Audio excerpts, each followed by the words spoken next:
Hebreus capítulo 12, versículo 7, termina o versículo com uma pergunta que tem tudo a ver com todo o contexto aqui, do capítulo 12, versículo 6, 7, 8, 9, enfim. Ele está falando de disciplina, está falando de correção. Ele termina o versículo 7 com a seguinte pergunta: porque qual é o filho que não é corrigido pelo seu pai? É uma pergunta. Qual é o filho? Ele chega a afirmar no próximo versículo que uma pessoa que não está debaixo de correção, que não aceita correção, essa pessoa não é filho, mas ela é bastardo.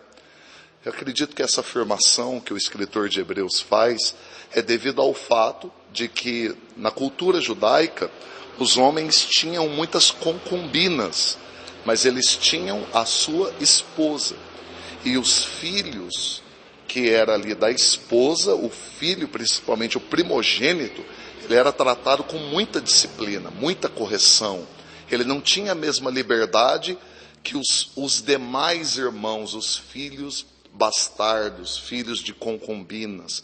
Então, eu acredito que o escritor está fazendo referência aqui ao posicionamento de um filho de Deus, como nós devemos valorizar a disciplina, a correção. É claro que a maioria de nós tivemos as nossas experiências ruins também com a correção. Muitos de nós trazemos traumas de infância, abusos de autoridade por parte, muitas das vezes, de pai, de mãe, de avós, de professores. Todos nós, infelizmente, de alguma forma temos um pouquinho de rejeição com relação à disciplina, porque em algum momento da vida a autoridade foi usada de uma maneira maligna, uma autoridade impositiva que machucou, que humilhou, enfim. Mas nós não podemos aceitar que a nossa mente rejeite a disciplina, que ela rejeite a autoridade. Eu vejo, por exemplo, pais, mães, que quando seus filhos são corrigidos, são chamados a atenção, alguma coisa, eles se opõem àquilo, eles ficam contrários e defendem o filho, às vezes até contra o próprio cônjuge. Às vezes o marido vai corrigir o filho, a esposa se intervém, às vezes a esposa vai corrigir o filho, o marido se opõe, e aí a pessoa nem percebe que aquela criança está entendendo o seguinte: eu posso fazer o que eu quiser, eu posso me comportar como eu quiser, que eu vou ser apoiado pelo meu pai, eu vou ser apoiada pela minha mãe, e eu posso viver sem disciplina. O interessante é que esse mesmo pai, essa mesma mãe, quando vem a colheita disso, ele entra em desespero. Às vezes o pai e a mãe de algumas crianças, eles entram assim num estado de pavor por causa do comportamento dos filhos. Eles ficam desesperados, cansados, não sabem o que fazer. Às vezes tem até vontade de espancar a criança, porque não aguenta mais o comportamento do próprio filho, da própria filha. Entram num estado de estresse terrível, mas é eles mesmos que estão produzindo isso. É eles mesmos que estão, às vezes, com uma atitude, um gesto, mandando a seguinte mensagem para a criança: a correção não é uma coisa para você. A disciplina não é importante aqui na nossa casa. Você pode se comportar desse jeito, não tem problema, não vai ter consequências a sua má criação, não vai ter consequências esse jeito que você está se comportando.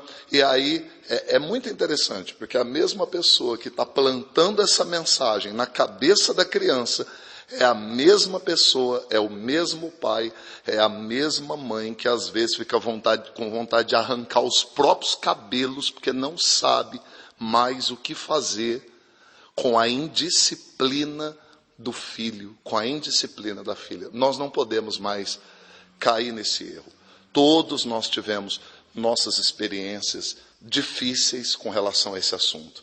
Quem, nunca passou por espancamentos, por humilhações, por parte de alguém que representava uma autoridade? quer seja pai, quer seja mãe, quer seja um policial, quer seja alguém que representava uma autoridade, mas nós não podemos permitir que essas experiências, que esses traumas façam com que a gente olhe com maus olhos para o valor da disciplina. E eu termino o pão nosso repetindo a pergunta do versículo 7, que termina Hebreus capítulo 12, versículo 7, fazendo essa pergunta. Ora, qual é o filho que não passa pela correção do seu pai? Olha, que pergunta, né? Ou seja, não tem esse filho. E se tem, ele não está sendo um filho instruído. Ore comigo.